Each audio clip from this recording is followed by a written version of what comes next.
Welcome sir. Doctor S Matharu ये doctor Sehgal के बहुत नजदीक रह के इन्होंने जो है कुछ ग्रहण किया है जो आज लोगों के बीच बांटेंगे। मैं उनका स्वागत करता हूं। अब शुरू किया जाए सर। Thank you sir. एक नेक्स्ट केस में आपके साथ डिस्कस कर रहा हूँ, वो भी एक बहुत ही हाई फीवर का केस था। मैं ये केस क्यों कर रहा हूँ, क्योंकि जब पहले मैं 1993 में प्रैक्टिस में आया था, उस टाइम में हमने कभी सोचा नहीं था कि बुखार के केस भी होम्योपैथी से ठीक होते हैं। रियली मेरे को बड़ा मुश्किल लग रहा था। बस हमारे गुरुजी डॉक्टर कैस्ट्रो साहब थे जो हमारे चंडीगढ़ में, तो उनसे मैंने क्लासिकल की जो शिक्षा प्राप्त की थी उनके पास बैठ करके उनसे ही कॉन्फिडेंस मिला था। लेकिन फिर भी बुखार के ठीक केसेस, जो ऐसे केस ठीक करने को इमरजेंसी में कभी ऐसा इतना हौसला नहीं हुआ था। तो उन दिनों में तो कभी हम सोच ही नहीं सकते थे कि ऐसे इमरजेंसी के केस होम्योपैथी से भी ठीक हो जाते हैं। ये बड़ी बात थी हमारे लिए। तो अब तो कोई दिक्कत की बात ही नहीं है। 104 105 में भी पेशेंट आए तो कोई डर लगने की बात ही नहीं होती। हमें लगता है कि ये हो जाएगा ठीक, क्योंकि कुदरत ने हमें चाबी दे दी है, कुदरत ने हमें रास्ता दिखा दिया है। वो रास्ते में चलते चलते ये सब लोग ठीक हो जाते हैं। हाँ, नेक्स्ट केस मैं आपके साथ डिस्कस करना चाहूंगा।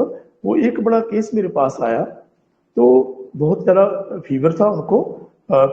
उतना ज्यादा भी नहीं था, 103 बुखार था उनको। तो 103 को बुखार हुआ था, तो बहुत ही ज्यादा उनको, उनका चेहरा एकदम मुरझाया हुआ था। मैंने उसको बोला कि क्या बात है, आपको क्या दिक्कत है? सर बस बुखार है। तो आप इतने उदास क्यों लग रहे हैं? सर जब मेरे को बुखार होता है ना तो बस ऐसे ही हो जाता है, मेरा ना मन एकदम डिप्रेस हो जाता है बुखार में। तो मेरे को बड़ी ठंड लग रही है, इतनी शिवरिंग हो रही है ना, बस मन उदास हो रखा है इसमें ना। ऐसा ही लगता है कि जैसे मन गिरा गुरा हुआ लग रहा है। बस उदासी सी छा जाती है मन में कि क्या आपको कोई डर लगता है? सर डर की बात तो इतनी ज्यादा नहीं है, बस ऐसे ही मन बैठ ही जाता है। बस यही बात मैंने बोली। बस सर ऐसा कुछ कोई मेडिसिन दीजिएगा तो थोड़ा, अगर होम्योपैथी में कुछ ऐसी दवाई है जिससे मैं जल्दी ठीक हो जाऊं। क्या ठीक है होम्योपैथी में तो है, जरूर है। तो सर एलोपैथी में जो क्रोसिन देते हैं ना, उससे तो एकदम बुखार तो एक बार उतर जाता है, पर वो पूरा ठीक नहीं होता। तो मैंने तो सुना है कि आपके पास होम्योपैथी में बुखार वगैरह ठीक हो जाते हैं। तो ठीक है, कोई बात नहीं है। फिर पूछे कि सर एलोपैथी होम्योपैथी में जल्दी तो हो जाऊंगा ना मैं ठीक? ऐसा कोई ट्रीटमेंट है आपके पास? हाँ बिल्कुल है, बैठिए आप, देखता हूँ मैं आपको। तो मैंने उनको मेडिसिन दी। मेडिसिन देने के वही 15-20 मिनट में तो जरूर ऐसे ही करता हूँ, क्योंकि इमरजेंसी केस हमारे लिए एक चैलेंज होता है। अगर हमने पेशेंट ठीक नहीं किया तो हम और हमारा सिस्टम दोनों बदनाम हो जाएंगे। हम, मैं नहीं चाहता कि मेरी वजह से मेरे सिस्टम के ऊपर कोई धब्बा लगे। अगर वीकनेस होगी तो मेरी होगी, ना कि मेरे सिस्टम की होगी। जो हमें गुरु ने शिक्षा दी है ना, उसमें कोई कमी नहीं है। अगर कमी होगी तो हमारे में होगी। तो उस कमी को दूर करने के लिए, या उस कमी को प्रॉपर इसमें रखने के लिए कंट्रोल में, ताकि वो कमी ना आए, तो इसलिए पेशेंट को 2-3 बार जरूर देखता हूँ जी। मेरा अपना एक मेथड है। तो मैंने उसको मेडिसिन दी। 15-20 मिनट के बाद फिर बुलाया हमने, तो उनको ठंड लगनी काफी बंद हो गई। उसको जो कंबल लपेटा हुआ था ना, वो कंबल थोड़ा सा उसने ढीला कर दिया, नीचे कर दिया। पहले तो ऐसे पूरा कवर करके थोड़ा थोड़ा मुंह दिखा रहा था उसमें से, वो कंबल थोड़ा नीचे हो गया। बोला सर थोड़ी सी ठंड तो कम हो गई है, थोड़ा सा बुखार भी कुछ कम लग रहा है। तो मैं आपके साथ ये छोटे छोटे केसेस हैंडल दिखा रहा हूँ, आपके साथ बात कर रहा हूँ। ये बड़ी छोटी छोटी बातें हैं जो पेशेंट अक्सर हमारे पास आकर करते हैं, बट हम कभी चूक जाते हैं उनसे, हम उनको इग्नोर कर जाते हैं। मेरा आपके साथ ये बात को शेयर करने का मकसद ही यही है कि हम उन बातों को थोड़ा मन में रखें, याद रखें कि ये पेशेंट जब ऐसा बोलता है तो वो कैसा ठीक होगा। तो क्या उसकी रूब्रिक्स हो जाएगी, क्या उसकी मेडिसिन हो जाएगी। हम उन एक्सप्रेशन को भूलना नहीं है, हम उसको नजरअंदाज नहीं करना। हम उन एक्सप्रेशन को मद्देनजर रखते हुए अपने सिस्टम के साथ मैच करना है। जो हमारे पास रेपर्टरी का खजाना पड़ा हुआ है, उसके साथ देखना है। तो वो आधे घंटे में पेशेंट तकरीबन 90% ठीक हो गया। वो अपने आप पेशेंट बोला कि मैं सर अब ठीक हूँ, मैं जा रहा हूँ। तो मैंने इमरजेंसी में ज्यादातर मैं 3 दिन की मेडिसिन देता हूँ। वो कुछ जरूरी नहीं है आप 3 दिन की दो, आप 1 दिन की दो। जैसा आप देखें कि आपकी इमरजेंसी बहुत ज्यादा है तो 1 दिन के बाद ही पेशेंट को ला लीजिए, ताकि आपको कंफर्म हो जाए और पेशेंट को विश्वास हो जाए। दोनों चीजें हमारे लिए जरूरी हैं। और पेशेंट आपके पास आएगा, नहीं तो अगर आपने बोल दिया कि ये मेडिसिन ले लो अब 10 दिन के बाद में आना, पेशेंट को कोई तकलीफ आएगी। अगर वो बाई चांस वो नहीं भी ठीक हुआ तो वो एलोपैथी में भागेगा, तो हम अपने सिस्टम को बदनाम कर देंगे। ये बात हमने नहीं करनी। आप जल्दी बुलाइए पेशेंट को ताकि आप उसको देख सको। हाँ, उसने जो मेरे को बताया था, मैंने उसके सिम्टम क्या लिए, वो एक हमारे पास रूब्रिक पड़ा हुआ है उदासी का। उन्हें बोला था ना सर बस ऐसे ही उदास ही हो रहा है मन। हमारे पास है सैडनेस। सैडनेस का रूब्रिक हमारे पास है। कब? सर जब बुखार होता है ना तो बस ऐसे ही ना मन एकदम उदास सा हो जाता है। और दूसरा सैडनेस चिल ड्यूरिंग। मैंने उस पेशेंट में देखने को कुछ है ही नहीं था, बस ओनली सैडनेस, उदास ही पड़ा हुआ, बस उदास ही है, ऐसे चेहरा मुरझाया हुआ, उदास उदास। बस उस वही भी यही बोला है सर बस मन उदास हो जाता है, बस मन ना ऐसे गिर जाता है। तो दूसरा सैडनेस चिल ड्यूरिंग, जब बुखार बहुत तेज हो जाता है बस फिर भी वही मन होता है। सैडनेस हीट ड्यूरिंग, सर मैं आप मेरे को ठीक कर दोगे क्या? क्रोसिन से तो ऐसा हो जाता है, क्या इससे भी जल्दी ठीक हो जाएगा? Carry desire to be fast and light reserve for. ज्यादा क्वेश्चन करने की जरूरत नहीं होती। जो हमारा क्वेश्चन होता है ना वो पेशेंट को कंफ्यूज कर देता है। कोशिश कीजिएगा कि जो पेशेंट बता रहा है उसको आप बहुत ही ध्यान से सुनना है। उसका एक भी लफ्ज इधर उधर नहीं चला जाना चाहिए। आपकी तवज्जो टोटली पेशेंट के अंदर होनी चाहिए, उसको सुनने में होना चाहिए। आप और पेशेंट का तालमेल बहुत ज्यादा अच्छी तरह बैठ जाना चाहिए, तब आप पेशेंट को समझ पाएंगे कि वो कौन सी बात है जो पेशेंट को डिस्टर्ब कर रही है। उसको फीवर इतना डिस्टर्ब नहीं कर रहा था जितनी उसको उदासी डिस्टर्ब कर रही थी। उस फीवर की वजह से हो क्या रहा है अंदर, वो चीज हमने ठीक करनी है। फीवर तो एलोपैथी वाले भी ठीक कर देते हैं। तो जब हम पेशेंट को ठीक करेंगे तो पेशेंट का फीवर भी अपने आप ठीक हो जाएगा। तो ये सिम्टम मैंने लिए, लाइट डिजायर रेडी टू जल्दी fast, sadness fever during, sadness chill during, sadness heat during. तो एकोनेट मैंने उस पेशेंट को दिया था। एकोनेट के बाद वो पेशेंट बहुत अच्छा ठीक हो गया, तकरीबन क्योर हो गया वो, फिर उसको आने का मौका नहीं मिला। तो ऐसे ऐसे छोटे मोटे केस मैं आपके साथ डिस्कस करूंगा। मेरा डिस्कस करने का मतलब यही नहीं है कि ये सभी केस एकोनाइट से होते हैं या सभी सल्फर या सभी ब्राइनिया से ही होते हैं। मैं वो रास्ता आपके साथ शेयर कर रहा हूँ। इन बातों से कॉन्फिडेंस बनता है कि हम इतने इमरजेंसी में केसेस को ठीक कर सकते हैं। हमारी होम्योपैथी कारगर है, सक्षम है इनको ठीक करने के लिए। ये हमारा हौसला बढ़ता है इस बात में, इसलिए मैं आपके साथ डिस्कस कर रहा हूं।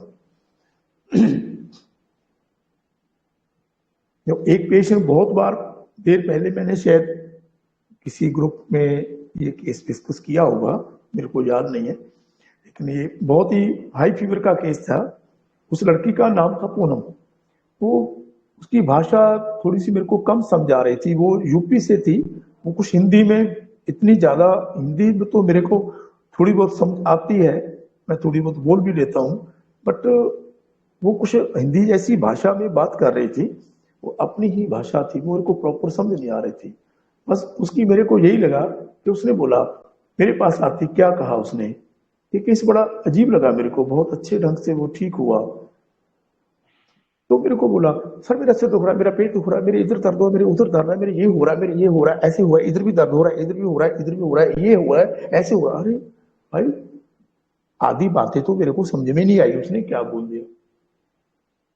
एक तो भाषा की बात हो गई, वो नहीं समझ आ रही थी पूरी, एक उसका इतनी जल्दी फास्ट बोलना वो भी समझ नहीं आ रहा था। तो मैं तो थोड़ा कंफ्यूज हुआ कि क्या करूं। हाँ, वो केस इतना सा, कोई वो यूपी से लड़की आई हुई थी जहां पर लेबर का कोई लड़का काम करता था, उनकी उसकी वाइफ थी वो पहले मेरे से बहुत बार ठीक हुआ। उसको जब भी कभी बुखार वगैरह, जब भी कोई इमरजेंसी दिक्कत आती तो मेरे पास ही आता था बेचारा को। तो वो लड़की मेरे पास आई तो मेरे को भाषा की बड़ी दिक्कत हो रही थी। वो फटाफट फटाफट, सिर दर्द है जी, है जुकाम है, इधर से नाक बंद हो गया, उधर से हो गया, यहाँ पर दर्द होता है, यहाँ पर होता है, इधर होता है, यहाँ पर होता है, इधर होता है। अरे वो सांस ही नहीं ले रही थी, इतनी फास्ट उसने बता दिया। वो बार बार इतनी तेजी से बात कर रही थी, वो कुछ भी समझ नहीं आ रही।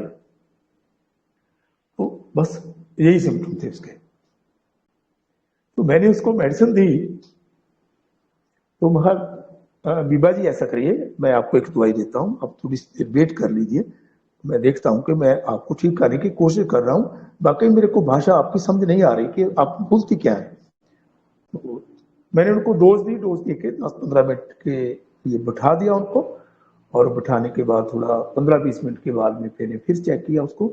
उसने बोला कि सर मैं पहले से थोड़ा ठीक हो रही हूँ, लेकिन वो उसकी स्पीड भी कम हो गई बताने की।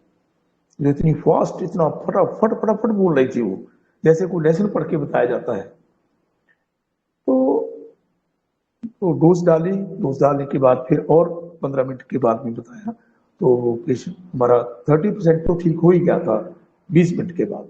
तो थर्ड डोज डालने के तक वो पेशेंट हमारा 40-50% ठीक हो गया। बोला कि मैं तो बहुत अच्छा ठीक हो गया। तो थर्ड डे पेशेंट को मैंने फिर बुलाया था, पेशेंट एकदम टोटली क्योर हो गया, उसको बाद में फिर बुलाने की जरूरत नहीं पड़ी। हाँ, उसको देखा कैसे मैंने, ये सबसे पहले तो मैं कंफ्यूज हो गया उसकी बात के लिए कि मैं क्या करूं, कैसे देखूं।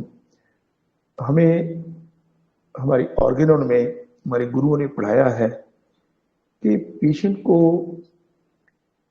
पेशेंट के अंदर हमने क्या देखना है, what is to be curable, कि उसको समझना कैसे है, ऑब्जर्व क्या करना है, ऑब्जर्वेशन क्या है आपकी। देखिए सब्जेक्टली वो पेशेंट क्या फील कर रहा है वो ऑब्जेक्टिवली हमें दिख जाएगा। भाषा और भाव में बहुत फर्क होता है। जो भाषा है ना, वो तो झूठ भी हो सकती है, वो तो गलत भी हो सकती है, वो आपको गलत समझ भी आ सकती है, बट जो भाव है ना, वो कभी गलत नहीं होता। भाषा तो हम ये भी कह सकते हैं कि आई लव यू, बट भाव हो या ना हो कि ये जरूरी नहीं है। तो ये लफ्जों के पीछे नहीं जाना, बस लफ्ज किस भाव को दर्शा रहे हैं उसके पीछे जाना है हमने। किस भाव से वो पेशेंट हमसे हमारे से बात कर रहा है, वो भाव को समझना है हमने। वो कहना क्या चाहता है, उसका मकसद क्या है, वो आपको क्या बताना क्या चाहता है। वो जो बताना चाहता है उसके लिए भाषा का जो मर्जी प्रयोग करे, we are not worried about that. अब भाषा कई बार समझ में नहीं भी आएगी तो भी कोई बात नहीं है, बट पेशेंट को समझ में आना चाहिए वो कहना क्या चाहता है। भाषा तो बच्चे की भी समझ में नहीं आती। आपने तो एक दिन के बच्चे को भी ठीक करना है, उसको कैसे करोगे?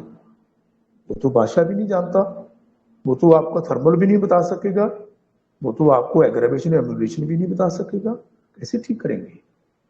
जो भाव है, जो जेस्चर होंगे उनके, उसी से हमें पता चलेगा। तो इस केस में भी कुछ ऐसा ही मिलता जुलता था।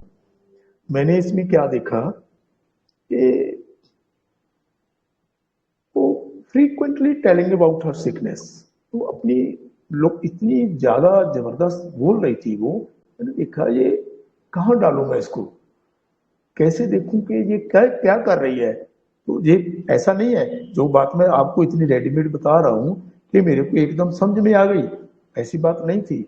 मैंने कोशिश की उसको समझने की, मैंने देखा ये है हो क्या रहा है। वो बहुत जबरदस्त बोल रही है, तेजी को बोलना, बात बहुत ज्यादा बोलने को हम क्या कहते हैं, हम उसको लोकेस्टी में डालते हैं, वो लोकेस्टी है उसकी। तो मैंने लोकेस्टी देखा, तो किस चीज के बारे में बात कर रही है वो अपनी सेहत के बारे में बार बार बता रही है कि ये हो रहा है, इसके ये हो रहा है, इसमें ये हो रहा है, इसमें ये हो रहा है। बड़ी सीधी सी मेडिसिन आई एक मेरे पास, मैंने सोचा नहीं था कि ये मेडिसिन काम भी कर जाएगी इसमें। कैसे लगेगा। तो बड़ा अच्छा ठीक हुआ वो केस। ये केस नॉन स्टॉप चल रही थी उसकी भाषा। तो वो मेडिसिन देने के बाद में पेशेंट बहुत ही अच्छा ठीक हुआ, और इतना अच्छा ठीक हुआ कि हम सोच नहीं सकते थे उसको। बड़ी सिंपल सी मेडिसिन दी थी मैंने उसको। तो मैंने उसको लक्स मौका दिया था, non stop telling about sickness, हर एक ऑर्गन के बारे में पूरी डिस्कस की, पूरा ही बता रही थी। यहाँ पर दर्द, ये है, सेहत को ये हो रहा, वो हो रहा, ऐसा हो रहा है, इतनी फास्ट बोल रही थी वो मैंने लिया लोकेस्टी, लोकेस्टी हेल्थ अबाउट, अपनी सेहत के बारे में इतना जल्दी इतना फास्ट बता रही थी वो। एक और सिम्टम भी दिया था, वो मेरे पूरा दिमाग में नहीं आ रहा क्या था, मैं आपको बता रहा हूँ, देखता हूँ शायद इसमें मेरे को मिल जाए। हाँ, वो जब मैं उसको पूछ रहा था, वो बोली कि सर मेरे को ना बस बस मेरे को ना ये पूछो मत आप, बस मैंने बता तो दिया आपको। फिर वही बात, मैंने बता तो दिया आपको। एंगर आंसर व्हेन एनालाइज्ड, वो मैंने दिया था इसमें। ये दोनों सिम्टम्स है, उसका बुखार, उसका सब कुछ एकदम अच्छा हो गया। वो तीसरे दिन आके बोला कि सर भूख बहुत अच्छी लग रही है, मेरा सब कुछ ठीक है, अब ये बताइए कि दवाई और भी खानी पड़ेगी क्या। मैं कहा ठीक है भाई, अगर आपको ठीक लग रहा है तो ना लेके जाओ, तो वो तो मेरे लिए खानी पड़ेगी, आपको आपके लिए तो नहीं खानी पड़ेगी। तो मैंने एक बार और साइड लेके दी है उसको, तो पेशेंट ठीक हो गया हमारा। ये छोटे छोटे केस जो मैं आपके साथ डिस्कस कर रहा हूँ, ये हमें कॉन्फिडेंस देते हैं, हमें ये एक सहारा देते हैं मन को कि हमारी नक्सबम का भी हमें इमरजेंसी में काम आ सकती है। और मेरे एक और केस याद आ गया नक्सबम का। मैंने मेडिसिन का नाम पहले ही आपको बता दिया, चलो कोई बात ही नहीं है। वो हमारे यहाँ क्लास हो रही थी एक, हमारे मेरे क्लिनिक में हम 30-35 डॉक्टर्स पढ़ रहे थे। वो मैं कुछ बता रहा था केसेस के बारे में, तो मैंने देखा कि जो लड़कियां पहले बैठी हुई थी, वो अभी चाय पीने के बाद में, चाय के ब्रेक के बाद में वो नहीं आई अंदर। तो मैंने सोचा कि वो लड़कियां कहाँ चली गई भाई, तो एमडी की स्टूडेंट्स थी वो लड़कियां क्यों नहीं आई। वो बोले कि सर वो बीमार है। तो मैंने सोचा कि हमारी डॉक्टर्स बीमार हैं, हमारी हम जो पढ़ रहे हैं लोग सब बैठे हुए हैं, तो उनमें से अगर हम बीमार हैं तो भाई हम काम किस लिए कर रहे हैं, ये क्लासेस किस लिए कर रहे हैं, हम पढ़ किस लिए रहे हैं। तो हम अपने आप को तो ठीक नहीं कर पा रहे, तो फिर हमारी पढ़ाई का भी क्या फायदा हुआ। वो तो तुम्हारी बीमार है, अंदर पड़ी हुई है, तो पहले उसी को देखते हैं, यहीं से हमारी पढ़ाई शुरू होगी। तो मैं अंदर चला गया, मेरे अंदर के कैबिन में वो लेटी हुई थी लड़की, वो ऐसे ही एकदम ऐसे ऐसे ना, तकिया ऐसे रखा हुआ था उसका, बस ऐसे ऐसे कर ऐसे हो रहा था, उसको बहुत पेन हो रहा था, उसको पीरियड आ रखे थे, उसको बहुत ही जबरदस्त पेन हो रहा था। मैंने बोला कि बेटा क्या हो रहा है आपको। उसने एलोपैथी की मेडिसिन काफी पास में रखी हुई थी, she was student of MD second year, तो वो मेडिसिन में एमडी कर रही थी मिट्री अमेरिका में। तो उसने बोला कि सर ये तो मेरे को हर बार पीरियड में ऐसा ही होता है, तो बेटा क्या करते हो फिर।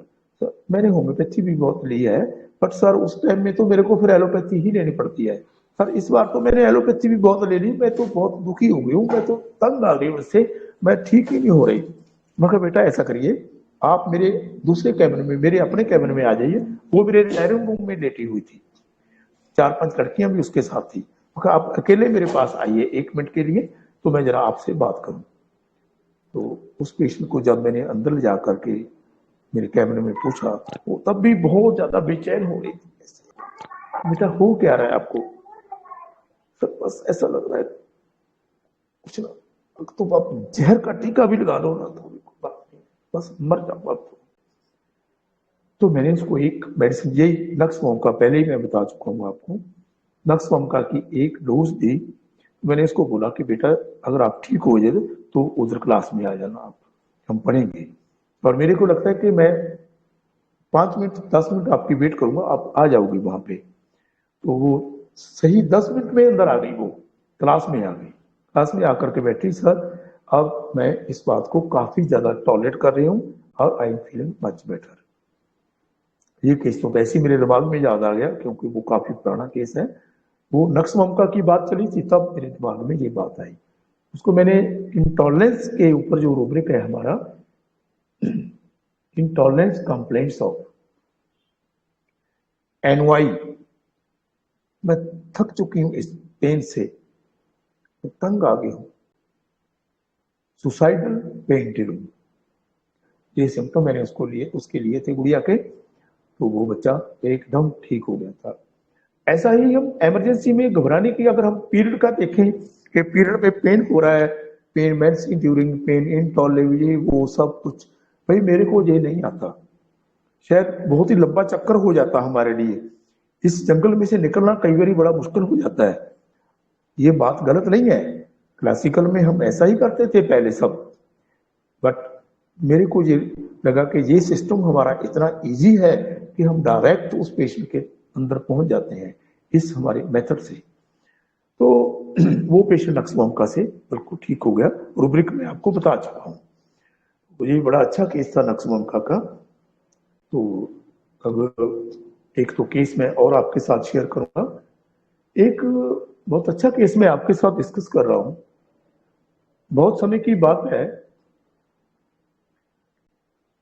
मैंने एक ऐसा केस पहले भी ठीक किया था। एक आज किसी डॉक्टर का मेरे पास फोन आया था कि सर एक ऑटिज्म का केस के बारे में भी आपने बता देना। मैं कहा ठीक है, चलो कोई नहीं। मैंने कुछ 8-10 केस तो ठीक किए हुए हैं, बट एक दो केस मेरे याद हैं, वो मेरे याद आ गया उस पेशेंट का नाम, तो मैंने वो निकाला, तो मैंने देखा कि हाँ रूबिक्स मेरे दिमाग में आ गए। वो पेशेंट जब मेरे पास आया, वो बच्ची थी, वो इंग्लैंड में, सॉरी शायद कहीं फॉरेन कंट्री में रहती थी वो बच्ची। वो ऐसा चक्कर होता है कि कभी वीजा वगैरह लेट लगता है लड़कियों का, वो उसको जाना पड़ता है, बच्चे का नहीं लगा जी, कुछ ऐसा चक्कर था कि वो छोटा बच्चा उस अपने नाना नानी के घर में रहता था। वो लड़की और अपने हस्बैंड के साथ फॉरेन कंट्री में थी। तो बच्चे को इतना बुरा ऑटिज्म डेवलप हो गया, वो 5 साल इधर ही रहा। तो 5 साल में उसको इतनी बड़ी प्रॉब्लम आ रही थी, वो टोस के ऊपर चलता था ऐसे ऐसे, और कुछ भी समझ नहीं पा रहा था वो बच्चा। जब वो वहां पर गया कोर्ट में, तो उसको ऑटिज्म, वहां पर भी ऑटिज्म डिक्लेयर किया गया, और उसका ट्रीटमेंट बहुत ज्यादा चला। लेकिन 4-5 साल में वो बच्चा, 3 साल ट्रीटमेंट चला, तो उसको कोई फर्क नहीं पड़ा उसको। तो फिर वो बच्चे को लेकर के मेरे पास आए थे। एक्चुअली वो किसी ने वैसे ही बता दिया होगा कि भाई जरा उनको एक बार दिखा के देख लीजिए आप।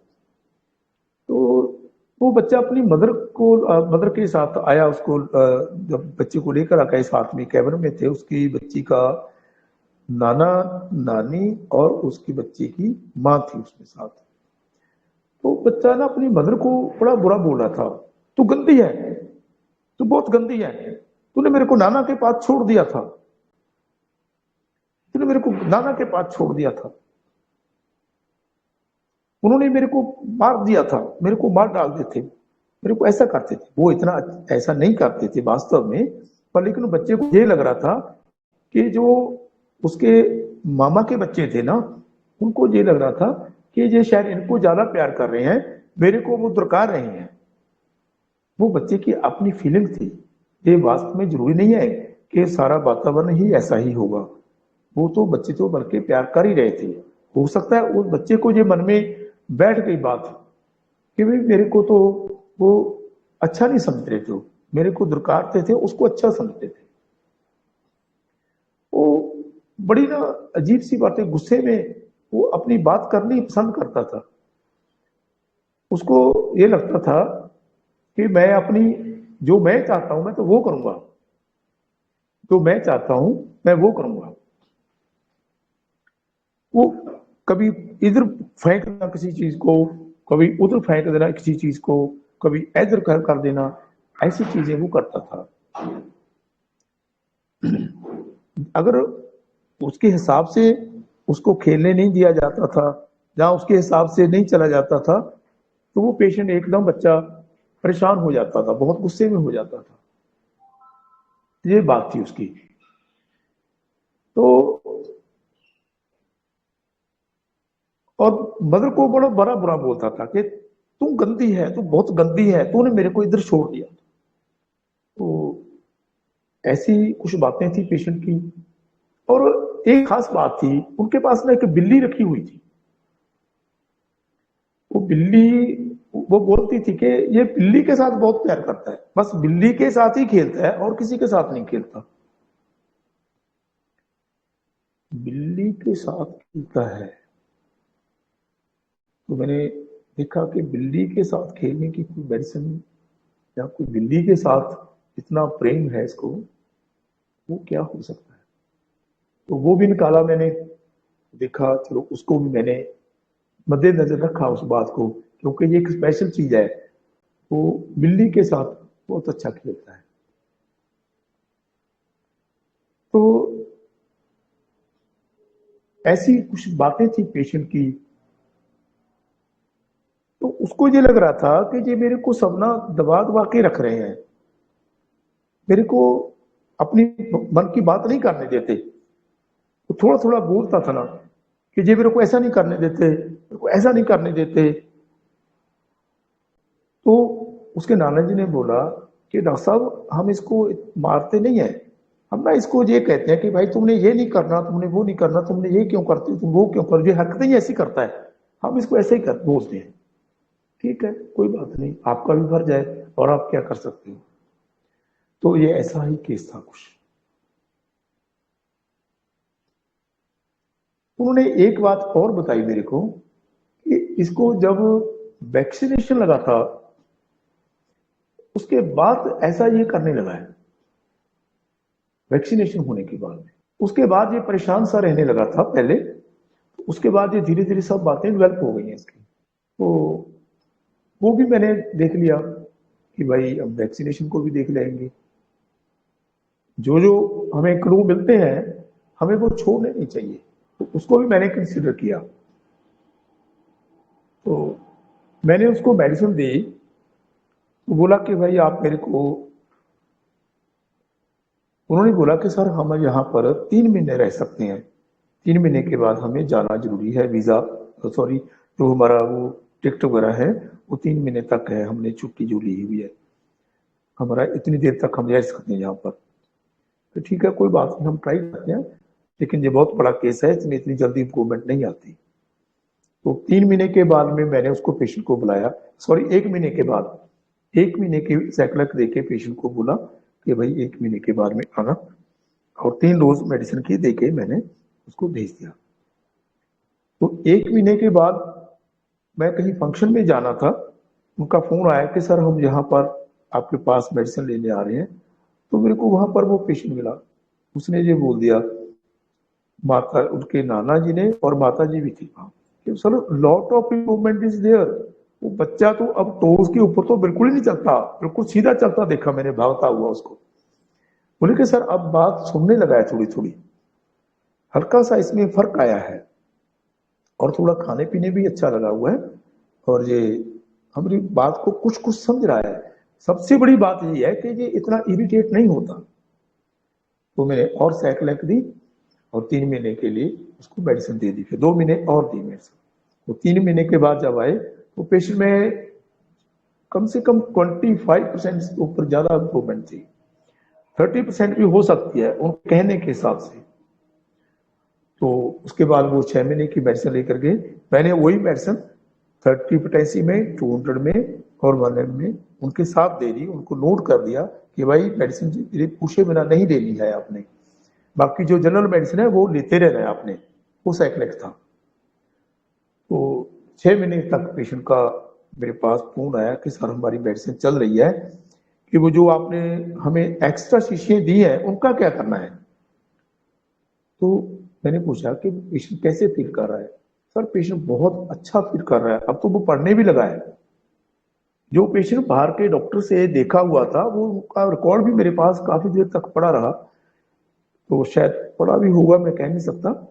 फिर उन्होंने बोल दिया कि ये इससे ज्यादा इम्प्रूवमेंट नहीं हो सकती इसमें। तो बच्चा वहीं पे स्कूल पे लगा हुआ है, इंग्लिश में पढ़ता है, चलो वहां का तो मीडियम इंग्लिश में है, और बहुत अच्छा चल रहा है। उसको 200 प्रेसी भी दी गई, और लास्ट में 1M भी दी गई, और अब उसका ट्रीटमेंट ओवर हो गया, नहीं चल रहा, पेशेंट परफेक्टली ओके फील कर रहा है। तो मैंने इसको कैसे देखा, वही हमारे गुरु जी का बताया हुआ रास्ता। देखो, गुरु हमें एक लाइट दे देता है, एक मेथड दे दिया उन्होंने हमें। अंधेरे में चलने के लिए उन्होंने एक टॉर्च दे दी कि भाई आगे आगे आप देखते चलना और निकलते जाना।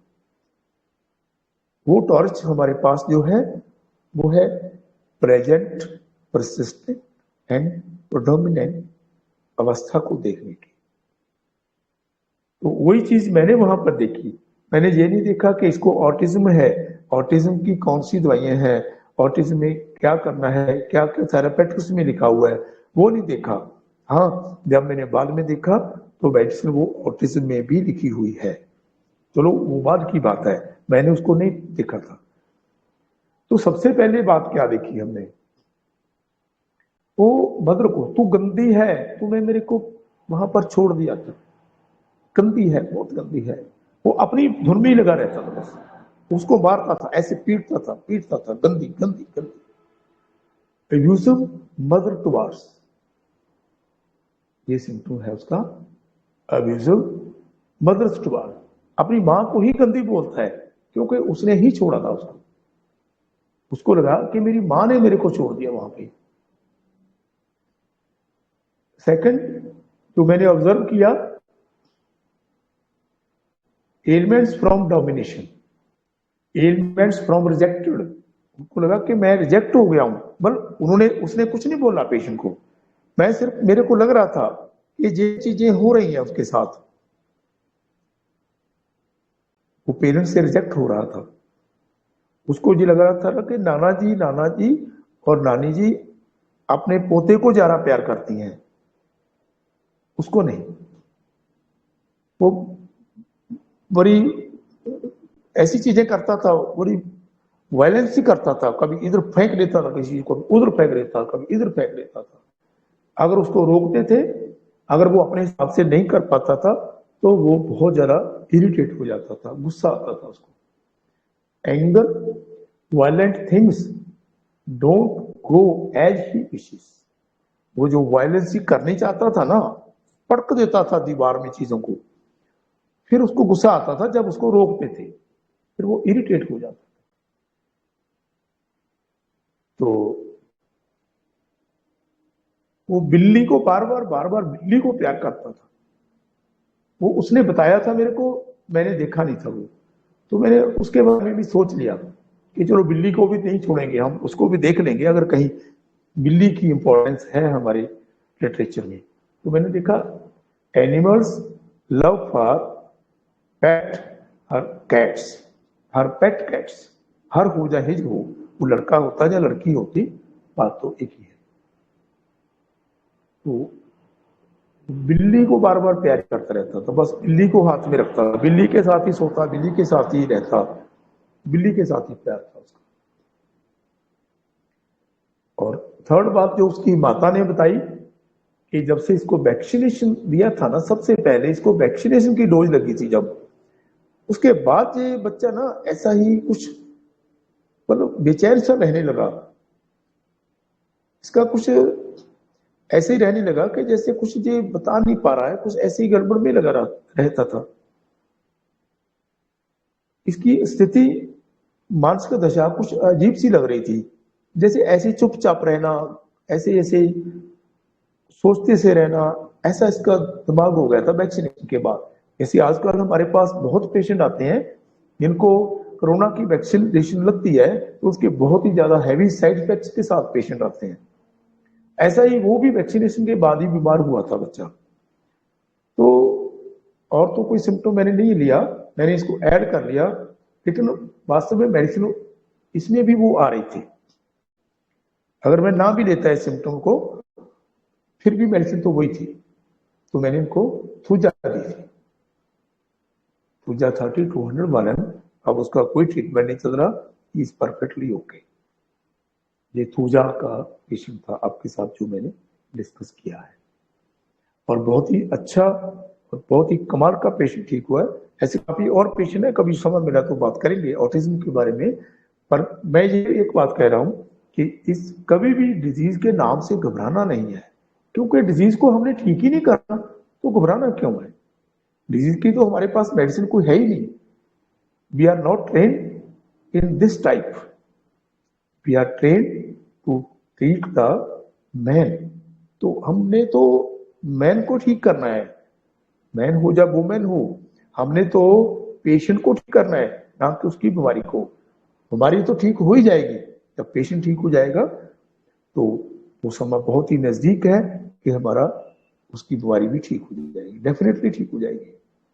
उस बीमारी की वजह से जो उसका माइंड आल्टर्ड हुआ है, जो आल्टर्ड स्टेट है, उसको हमने ठीक करना है। जो आल्टर्ड स्टेट हमें कैसे पता चलती है, उसकी जो प्रेजेंट मेंटल स्टेट से पता चलती है। उसकी जो प्रेजेंट मेंटल स्टेट में क्या क्या दिक्कतें आ रखी हैं, क्या क्या उसमें खराबी आ रखी है, उसको हमने मद्देनजर रखना है, उसको हमने देखना है। एक सूजा का पेशेंट था, ऑटिज्म का, बहुत ही कमाल का पेशेंट ठीक हुआ।